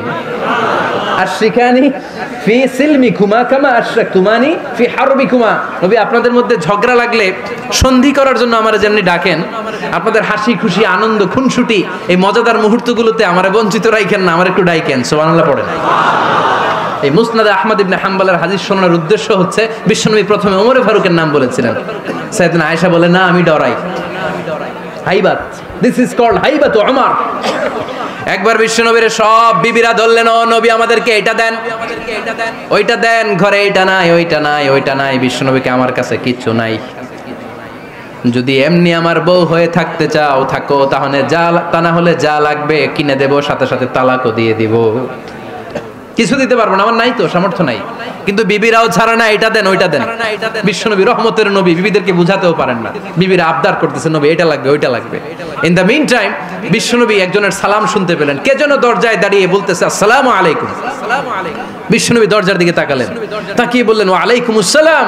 আর বুঝতে পারলেন এটা আমার ওমরের সালাম। সালাম দেওয়ার পরে বিবিদের দিকে তাকায় দেখে একজন বিবিও নাই, সব অন্দর মহলের ভিতরে দৌড়। সুবহানাল্লাহ পড়তে পারলেন না? This is our super hero Omar. এরকম ওমর একটা লাগবে, চিল্লায় বলেন কয়টা? একটা ওমর গোটা বিশ্বকে সোজা করে দিবে। একটা ওমর সবল আর দুর্বলের সব পার্থক্য দূর করে দিবে। মাজলুমের উপর জালিমের অত্যাচারের অবসান ঘটায় দিবে। গোটা বিশ্বটাকে সাম্য, মৈত্রী, ভালোবাসার ইনসাফ দিয়ে পরিপূর্ণ করে দিবে। সেই ওমরের অপেক্ষায় আমরা। নিজের ছেলেকে 80টা বেত মেরেছেন। কয়টা? 80টা বেত মেরেছে। এই ব্যাপারে অনেকগুলো বর্ণনা পাওয়া যায়। সবচেয়ে সহিহ বর্ণনা হচ্ছে মুয়াত্তা ইমাম মালিকের বর্ণনা। ওমর ফারুক রাদিয়াল্লাহু তাআলা আনহুর ছেলে আব্দুর রহমান মারুফুন বিআবি শাহমা ছিলেন মিশরে। ওখানে নাবিজ খেয়েছিলেন। নাবিজ হচ্ছে আরব দেশের লোকেরা দুধের মধ্যে শক্ত খুরমা রাত্রেবেলা ঢেলে দিত। ঢেলে দিলে সারা রাত ওই খুরমার রসটা দুধের সাথে মিশে দুধটা লাল হয়ে যেত। এটারে সকালবেলা খেত, খুব সুস্বাদু। এটাকে বলে নাবিজ। কিন্তু এটা রাতে ভিজাইলে সকালেই খাইতে হয়, রেখে দিলে আবার একটু সমস্যা হয়। এটা অনেকটা তারির মতো হয়ে যায়, মাতলামি চলে আসে। তো ওমরে ফারুকের ছেলে নাবিজ খেয়েছেন, মদ খাননি, নাবিজ। কিন্তু নাবিজ খাওয়াতে সাকরান চলে এসেছে। সাকরান চলে আসাতে এটা যখন প্রমাণিত হয়েছে, আমর ইবনে আস রাদিয়াল্লাহু তাআলা আনহু নাকি 80 বেত মেরেছেন মিশরে। কয় বেত? নিয়ম হচ্ছে সবার সামনে, কিন্তু সবার সামনে না মেরে একটু গোপনে মেরেছে। এই তথ্য যখন ওমরে ফারুকের কাছে এসেছে, উনি বললেন না, মারতে হবে সবার সামনে, আলাদা মারলা কেন? ও মদিনায় ফিরে আসলে আমি আবার 80টা মারবো। মদিনায় ফিরে আসার পরে সাইয়েদনা ওমরে ফারুক ওই আগের 80টারে আর ধরেন নাই, নিজ হাতে আবার 80টা বেত মেরেছেন। এই বেত মারার 1 মাস পরে এই আবু শাহমা ইন্তেকাল করেছে। অনেক ঐতিহাসিক বলে এই বেতের আঘাতে মরেছে, কেউ কেউ বলেছে নিজের রোগের কারণে মরেছে। কিন্তু দিস ইজ দ্য ইনসাফ সিস্টেম অফ উমর। নিজের ছেলে বলে ছেড়ে দেয় নাই। এখন নিজের ছেলে হইলে 7 খুন মাফ, নেতার ছেলে হইলে 10 খুন মাফ, এলাকার মোড়লের ছেলে হইলে 10 খুন মাফ। নো পার্সিয়ালিটি ইন ইসলাম। ইসলামে পার্সিয়ালিটি নাই। আপনি নেতার ছেলে হন, আপনি বিজনেস ম্যাগনেটের ছেলে হন, আপনি যেই হন না কেন, ইসলামের দৃষ্টিতে সবাই সমান। চিল্লায় বলেন ঠিক কিনা? বানু মখজুমিয়া গোত্রের এক নারী চুরিতে ধরা পড়ল। সাহাবারা বললেন, নবী, মদিনার সবচেয়ে ভেরি প্রেস্টিজিয়াস এন্ড ডিগনিফাইড ফ্যামিলির মেয়ে, আপনি হাত কাটেন না, কারণ ইসলামের নিয়ম চুরি করলে কি কেটে দাও? বিশ্বনবী বললেন, বলো কি?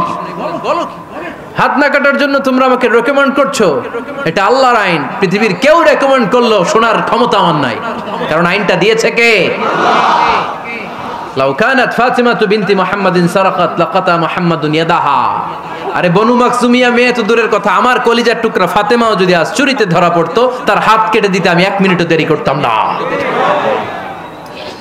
দিস ইজ ইসলাম। এই হচ্ছে ওমরে ফারুকের মানাকিব। এরকম ওমরে ফারুক কয়টা লাগবে?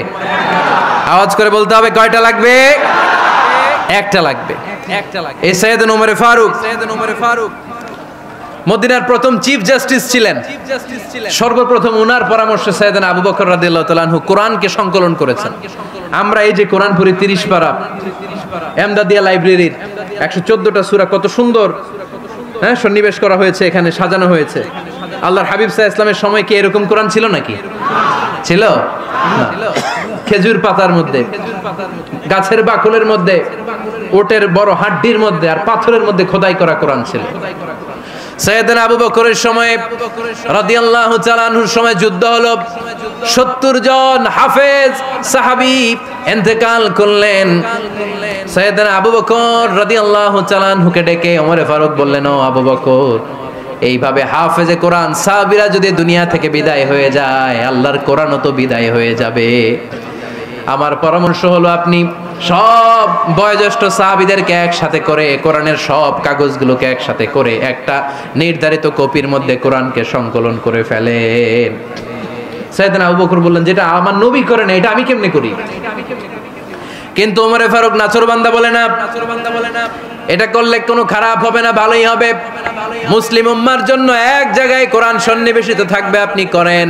সাইয়েদনা আবু বকর রাজি হয় না, ওমরে ফারুকও ছাড়ে না। ওমরে ফারুক বলতে বলতে এমন ভাবে সাইয়েদনা আবু বকর রাদিয়াল্লাহু তাআলা আনহুকে ধরলেন, সব শেষে সাইয়েদনা আবু বকর ওমরে ফারুকের কথায় কোরআন সংকলনে রাজি হয়ে গেলেন। পড়েন সুবহানাল্লাহ। উনি বললেন, ওমর যখন আমাকে বারবার বুঝাতে লাগলো, আল্লাহ তাআলা আমার হৃদয়টা ওমরের কথা শোনার জন্য খুলে দিলেন। আল্লাহ তাআলা কেমন যেন আমাকে ইলহাম করলেন, আবু বকর করো, এই কাজের মধ্য দিয়ে আমি আমার কোরআনকে গোটা বিশ্বে জীবিত রেখে দেব। This is Umar. এই যে আমরা হিজরি সনের যে আমরা গণনা করি, এই হিজরি সনের প্রবর্তক হচ্ছে সাইয়েদনা ওমরে ফারুক। সুবহানাল্লাহ নাই? আপনাদের মনোযোগ আছে না গেছে? কই ঘুমায় গেলেন মনে হয়? তাকবীর দেন তো একজন আওয়াজ করে।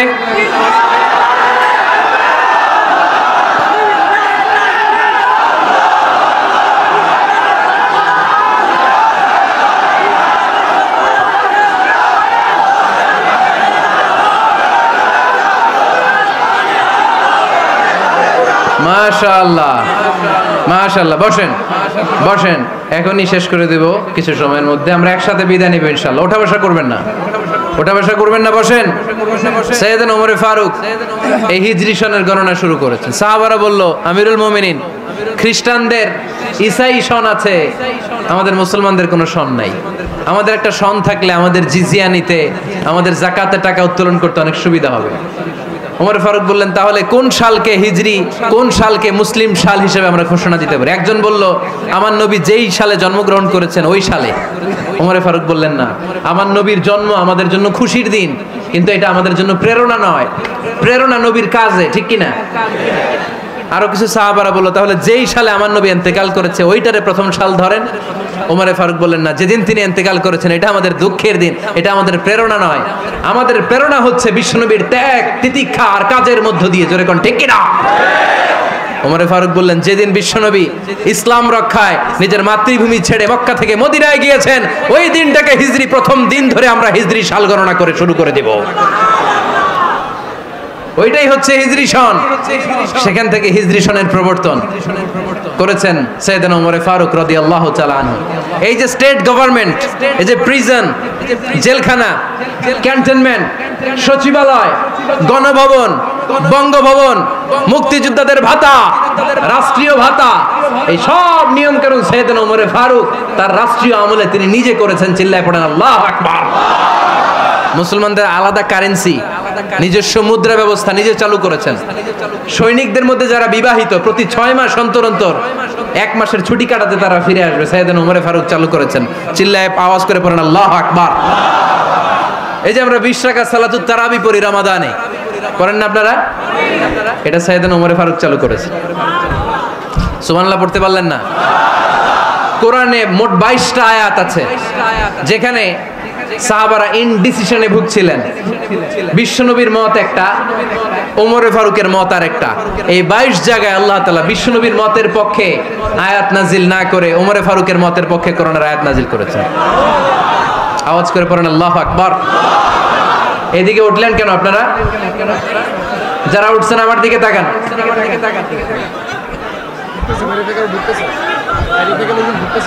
কিছু ভিতরে ঢুকতেছে, কিছু বাইরে দিছে না?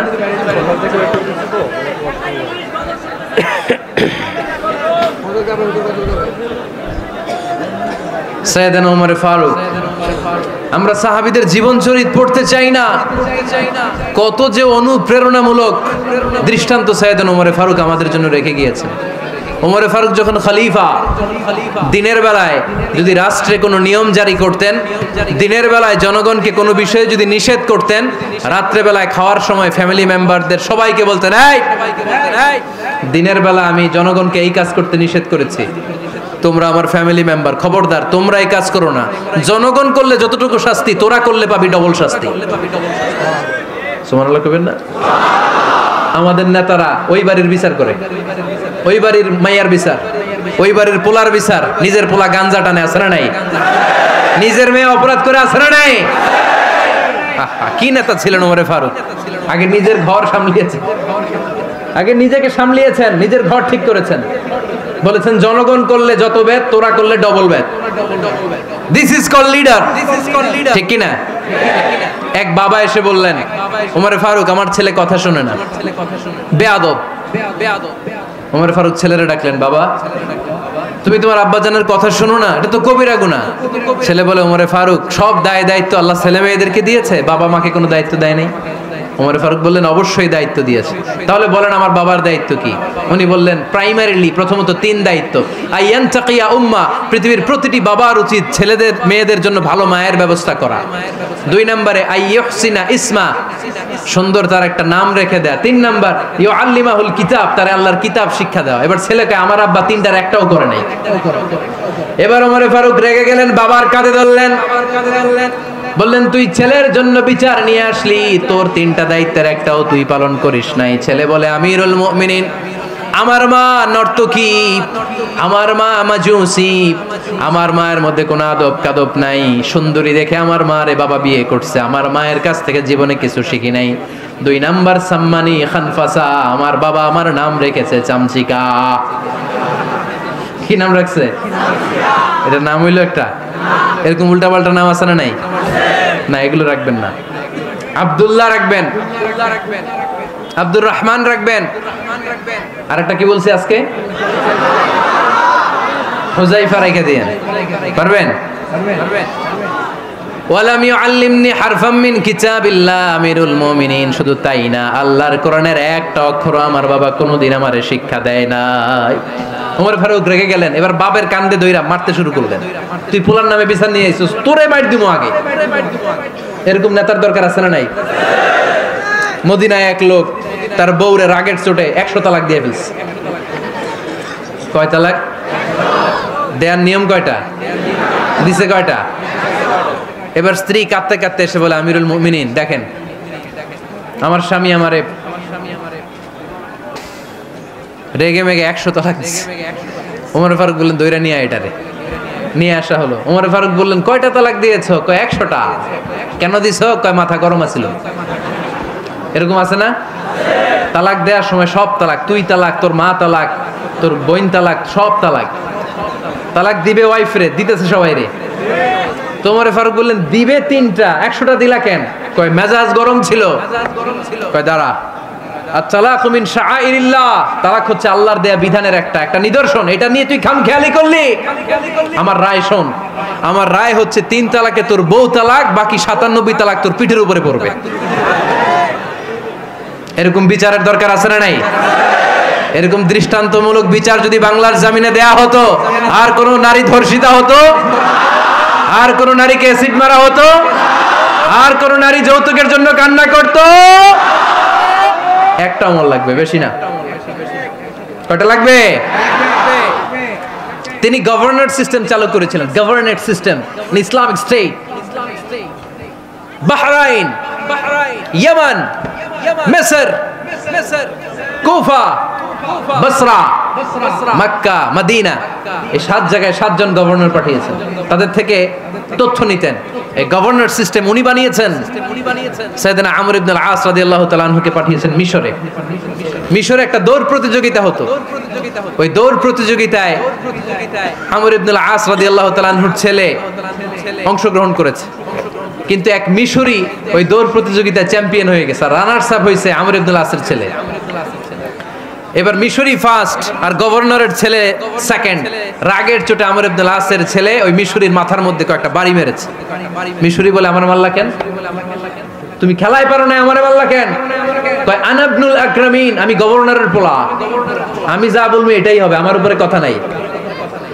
মিশরি ওইখানে আর ঝগড়া বাঁধায় নাই, মনে দুঃখ নিয়ে মদিনায় চলে আসলেন।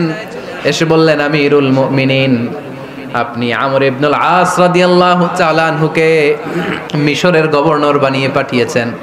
একটা প্রতিযোগিতায় আমি চ্যাম্পিয়ন হয়েছি, ওনার ছেলে হয়েছে রানার আপ।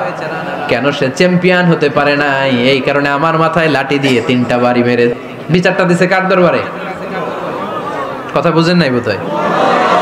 ওমর ফারুকের দরবার। ওমর ফারুক বললেন, তাই আগামী বছরের অমুক তারিখ আমি সব গভর্নরদেরকে ডেকে হিসাব নেই, তো ওই দিন তুই থাকবি, পারবি না? মিশরে বলে, পারবো মানে অবশ্যই পারবো। ওই দিন 7 রাজ্য থেকে 7 গভর্নর হাজির, গভর্নরদের ছেলেরাও হাজির, মিশরীয় হাজির। 7 গভর্নরের কাছ থেকে 7 এলাকার খোঁজ খবর নেয়ার পরে ওমরে ফারুক বললেন, আইনাল মিসরি, মিশরি লোকটা কই, এদিকে আয়। মিশরি সামনে আসার পরে বলল, আমর ইবনুল আস, তুমি মিশরের গভর্নর, তোমার ছেলে সহ তুমি আসো। আমর ইবনুল আস এসে সামনে বসে রইলেন। এবার বললেন, ও আমর ইবনুল আসের ছেলে, তুমি নাকি ইবনুল আকরামিন গভর্নরের ছেলে, তুমি যা বলবা মিশরে নাকি তাই হবে, তোমার নাকি অনেক দাপট। নিজে একটা লাঠি এনে মিশরীর হাতে দিয়ে বলল, এবার তোর মাথায় যতটা মারছে তুই ততটা গুনে গুনে মার, আমি দেখবো। আমর ইবনুল আস দেখবে, আমর ইবনুল আসের ছেলেরে তুই এখানে মার। সে বলতেছে, থাক, আপনি বলছেন এতেই যথেষ্ট, মারা লাগবে না, আমি মাফ করে দিলাম। ওমরে ফারুক বলল, খবরদার, মার মার ওর মাথার মধ্যে। মিশরি ওমরে ফারুকের ধমক শুনে ভয়ে ভয়ে 3টা বাড়ি মারল। এই বাড়ি মারা দেখেও ওমরে ফারুকের হৃদয় ঠান্ডা হয় নাই। লজ্জায় আমর ইবনুল আস, বয়স হয়ে গিয়েছে সাহাবা, মাথা তখন টাক, মাথায় চুল নাই, লজ্জায় মাথাটা হেট হয়ে মাথাটা নিচু করে রেখেছে। এবার রাগের চোটে ওমরে ফারুক বললেন, এবার আমর ইবনুল আসের টাক মাথার মধ্যে একটা মার। মার! কেন ছেলেকে শিক্ষা দিতে পারে নাই? ইয়া আমর ইবনুল আস, মাতা জাআলতুমুন নাস আবিদা, তোমরা কখন মিশরীদেরকে নিজেদের দাস বানায় নিলা? ওয়াকাদ ওয়ালাদাতুম উম্মুহুম আহরারা, আর ওদের মায়েরা তো ওদেরকে স্বাধীন সন্তান হিসেবে প্রসব করেছে। মানুষদের উপর ক্ষমতাগিরি করার জন্য গভর্নর পাঠাই নাই। খবরদার, জনগণ তাদেরকে দেখভাল করার জন্য তোমাদেরকে পাঠানো হয়েছে, তাদের উপর কোনো অত্যাচার করার জন্য নয়। চিল্লায় বলেন ঠিক কি না? এরকম নেতা কয়টা লাগবে? কয়টা? ওই নেতার নাম কি? ওমর। হ্যাঁ, হুয়া ইয়াতি ওমর। 22 জায়গায় বিশ্বনবী কয় একটা, ওমরে ফারুক বলে আরেকটা। আল্লাহ বলে, বিশ্বনবী আপনার পক্ষে আমি আয়াত নাজিল করতে পারলাম না, আমি ওমরের পক্ষে নাজিল করে দিলাম। বিশ্বনবী বলতেন, ইন্নালি কুল্লি উম্মাতিন মুহাদ্দাস, সব উম্মতের মধ্যে, সব নবীর উম্মতের মধ্য থেকে একজন করে আল্লাহ তাকে মুহাদ্দিস বানাতো। মুহাদ্দিস না, মুহাদ্দাস। মুহাদ্দাস মানে এমন লোক যিনি যা ভাবতো ওই ভাবনাটাই আল্লাহ আয়াত হিসেবে নাজিল করে দিতেন। বিশ্বনবী বলেন, আমার উম্মতের মধ্যে মুহাদ্দাস হচ্ছে সাইয়েদনা ওমর। মদিনার সবচেয়ে বড় মুনাফিকের নাম আব্দুল্লাহ ইবনে উবাই ইবনে সালুল, সব মুনাফিকদের সরদার। কিন্তু এই মুনাফিকের ছেলেটা হলো পাক্কা ইমানদার। এই ছেলের নাম হলো আব্দুল্লাহ। আওয়াজ করে বলেন, ছেলের নাম কি? আব্দুল্লাহ ইবনে উবাই ইবনে সালুল, মুনাফিক সরদার যখন ইন্তেকাল করলো, সাইয়েদনা আব্দুল্লাহ রাদিয়াল্লাহু তাআলা আনহু বিশ্বনবীর কাছে এসে চোখের পানি ছেড়ে ডেকে বলে, নবী আপনিও জানেন আমিও জানি, মদিনার সবাই জানে আমার আব্বা মুনাফিকদের সরদার, কিন্তু আমার মন তো মানে না, আমার তো পিতা, আমার তো বাবা লাগে, আমার তো মন মানে না। আপনিও জানেন মুনাফিক, আমিও জানি মুনাফিক। নবী আপনার দরবারে কিছু আমি চাই না, আপনার গায়ের একটা জামা দেন, আপনার জামাটা পরিয়ে আমার বাবারে দাফন দিব। এর উসিলায় যদি আমার আব্বারে আল্লাহ মাফ করে দেয়, দয়ার নবী মায়ের নবী জামা খুলে দিয়ে দিলেন। পড়েন সুবহানাল্লাহ। আব্দুল্লাহ রাদিয়াল্লাহু তাআলা আবার আবদার চললেন, নবী জানি আমার বাবা মুনাফিক, কিন্তু আমার তো বাবা, আপনার দরবারে ফরিয়াদ, আপনি নিজে যে আমার বাবার জানাজার নামাজের ইমামতি করবেন। দয়ার নবী মায়ার নবী জানাজার নামাজে যেতে চাইলেন। ওমরে ফারুক বললেন, নবী না, খবরদার আপনি উবাই ইবনে সালুলের জানাজায় যাবেন না। বিশ্বনবী জোর করে যেতে চাইলেন। সাইয়েদনা ওমরে ফারুক বিশ্বনবীর জামা পেছন থেকে টেনে ধরলেন। আল্লাহু আকবার। টেনে ধরলেন, যাবেন না আপনি। ওমরে ফারুকের হাত থেকে হ্যাচকা টান মেরে জুব্বা টান দিয়ে বিশ্বনবী জানাজায় চলে গেলেন। রব্বুল আলামিন আয়াত নাজিল করলেন, ইস্তাগফির লাহুম আও লা তাস্তাগফির লাহুম ওয়া ইন তাস্তাগফির লাহুম ৭০ মাররাতান ফালান ইয়াগফিরাল্লাহু লাহুম। নবী গো, একবার নয়, দুইবার নয়, ৭০ বারও যদি এই মুনাফিকের জন্য আপনি ক্ষমা চান, তার জন্য ক্ষমা নাই, তার জন্য আছে জাহান্নাম। ওয়ালা তাকুম, আপনি যাবেন না আলা কবরি, কখনো তাদের জানাজায় যাবেন না। এই যে একটা ভুল করে ফেলছেন, এটা এবারই শেষ, এরপরে আর যাবেন না। সাইয়েদনা ওমর ফারুকের পক্ষে আল্লাহ তাআলা কোরআনের আয়াত নাজিল করে দিলেন। চিল্লায় পড়েন আল্লাহু আকবার।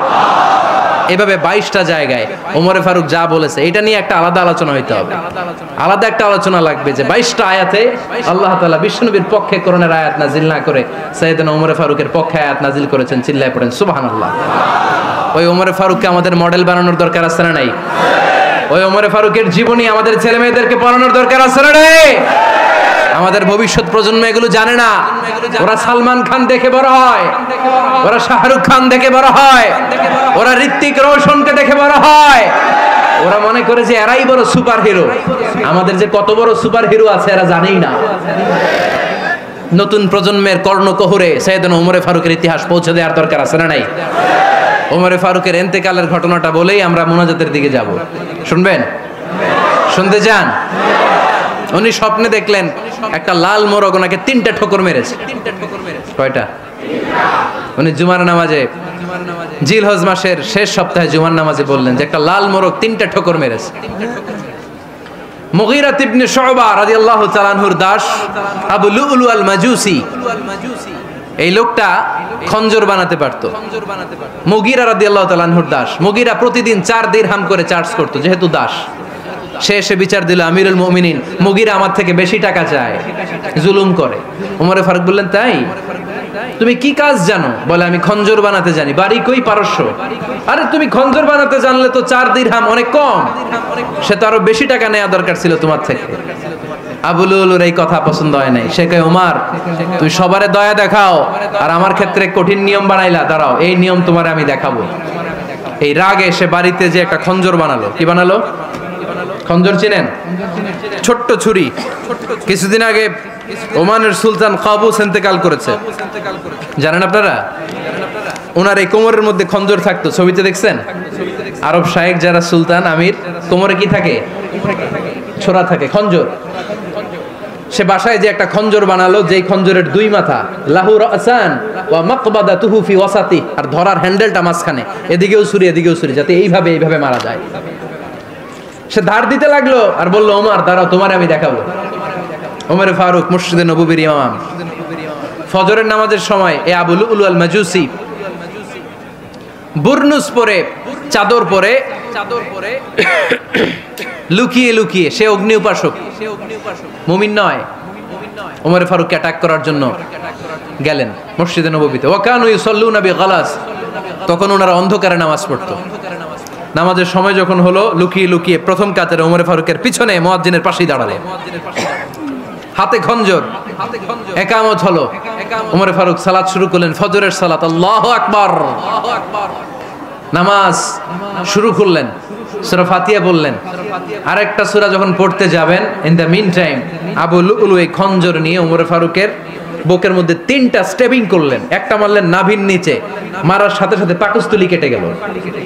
আরেকটা মারলেন পাজরে, পাজর ছিঁড়ে গেল। 3টা মারার পরে ওমর ফারুক বললেন, কাতালানি আল কালব, এক কুকুর আমাকে মেরে ফেলেছে। পেছন থেকে এক সাহাবীকে টান মেরে সামনের দিকে নিয়ে গেলেন, তুমি নামাজের ইমামতি করাও। আর ওমর ফারুককে বাকিরা ধরাধরি করে পেছনে নিতে আরম্ভ করলেন। আর এই আত্মাই আক্রমণ যে করেছে, সে কাতারের মাঝখান দিয়ে যেতে আরম্ভ করলো আর দুই দিকে ছুরি মারতে আরম্ভ করলো। 13 জন সাহাবীর গায়ে ছুরি মেরেছে, 7 জন সাহাবা স্পট ডেথ, জায়গায় মৃত্যু। এই ভয়ঙ্কর অবস্থা দেখে এক সাহাবী বুরনুস, এক ধরনের জুব্বা আছে মাথাওয়ালা, অনেকে জ্যাকেট পরছেন না এরকম মাথাওয়ালা, লম্বা জুব্বা আছে, আরবরা শীতে পরে মাথাওয়ালা, এই মাথাওয়ালা জুব্বা বের করে এক সাহাবী জালের মতো তার দিকে উড়ায় মারলো। ওই বুরনুসের মধ্যে পেঁচিয়ে আবু লুলু মাটিতে পড়ে গেল আর সুইসাইড করে ফেললো, নিজের বুকে নিজে মেরে আত্মহত্যা। যেই সাহাবীকে ইমামতির জন্য দাঁড় করালেন, উনি ছোট্ট সূরা দিয়ে, প্রথম রাকাতে সূরা আল কাউসার, দ্বিতীয় রাকাতে সূরাতুল ইখলাস দিয়ে নামাজ শেষ। ওমর ফারুক বেহুশ। ওমর ফারুক কি? হ্যাঁ, বেহুশ। সবাই কান্নাকাটি করতেছে, সবাই দেখতে গেলেন, এখন হুঁশ ফিরে না। মুখের মধ্যে, মুখ খুলে রাষ্ট্রের চিকিৎসক মুখের মধ্যে দুধ দিলেন, ওই নাভি দিয়ে দুধ বের হয়ে যায়, পাকস্থলী কেটে ওখান দিয়ে দুধ বের হয়ে যাচ্ছে। তারা বললো, ওনারে বাঁচানো সম্ভব না, দেখেন হুঁশ ফিরে কিনা। হুঁশ ফিরলে ওনার পরে কে আমির হবে, উনি যেন প্যানেল ঠিক করে দিয়ে যায়। সবাই তাকিয়েছে ওমর ফারুকের চোখের দিকে। আল্লাহর মেহেরবানিতে ঘন্টা খানিক পরে উনি চোখ খুললেন। চোখ খোলার পরেই বলেন নাই, ও মা আমি মরে যাই। চোখ খোলার পরে উনি বলেন নাই, কে মারলো আমারে। চোখ খোলার পরে উনি বলেন নাই, আমার পরে নেতা কে হবে। চোখ খোলার পরে সর্বপ্রথম কথাটি ছিল, আসল্লান নাস, আমার নেতৃত্বে যে ফজরের নামাজটা শুরু হয়েছিল, এটাকে ঠিকমতো তোরা পড়েছিলি? আমার নেতৃত্বে যে ফজরের জামাত শুরু হয়েছিল, সেটা ঠিকঠাক মতো সমাপ্ত হয়েছিল কিনা আগে বল। আসল্লান নাস, নামাজটা হয়েছে কিনা বল। সুবহানাল্লাহ কইতে পারলেন না? This is Omar, hour super hero. নেতা অনেকগুলো লাগে না, এরকম নেতা একটাই যথেষ্ট, যে গোটা বিশ্বকে কাঁপায় দিতে পারে। চিল্লায় বলো ঠিক কিনা? আমরা চাই আমাদের ছেলেগুলো ওমর ফারুকের মতো বড় হোক। আমরা চাই আমাদের ছেলে মেয়েগুলো খাব্বাব, খুবাইব, সাইয়েদনা আলী, উসমান, আবু বকর রাদিয়াল্লাহু তাআলা আনহুর অনুসরণে বড় হোক, ঠিক কিনা? আমরা একটা ওমর চাই, যিনি আমাদেরকে সালাতের শিক্ষা দিয়ে গিয়েছেন, ইন্তেকালের আগে বলেছেন সাল্লান নাস। এজন্য আমরা যেন নামাজ কখনো নষ্ট না করি। আল্লাহর জমিনে দিন বাস্তবায়ন, আসাদ্দুহুম ফি আমরিল্লাহি ওমর। ওমর রাদিয়াল্লাহু তাআলা আনহুর মতো এত কঠোর কেউ ছিলেন না। তাই দিন বাস্তবায়নে আমরা যেন কাউরে ছাড় না দেই। সবার আগে আল্লাহর দিন, সবার আগে আল্লাহর কোরআন, সবার আগে আমার ইসলাম, ঠিক কিনা? চাইলেই কেউ এদেশ থেকে ইসলামরে মিটাই দিতে পারবে না। যে দেশে আল্লাহু আকবার ধ্বনির সাথে সাথে সূর্য উঠে যায়, আল্লাহু আকবার ধ্বনির সাথে সাথে সূর্য ডুবে যায়, সে দেশে আর কিছু থাকবে না থাক, আমার ইসলাম থাকবেই। আর কিছু থাকবে না থাক, আমার কোরআন থাকবেই। সে ইসলামের সাথে থাকতে রাজি আছেন তো? কোরআনের সাথে থাকতে রাজি আছেন তো?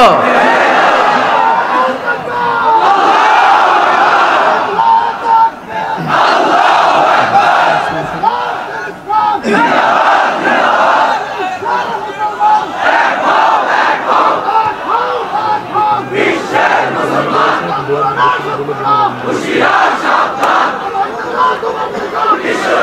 আল্লাহ আমাদের সবাইকে কবুল আর মঞ্জুর করে নেয়, আমরা পড়ি আমিন।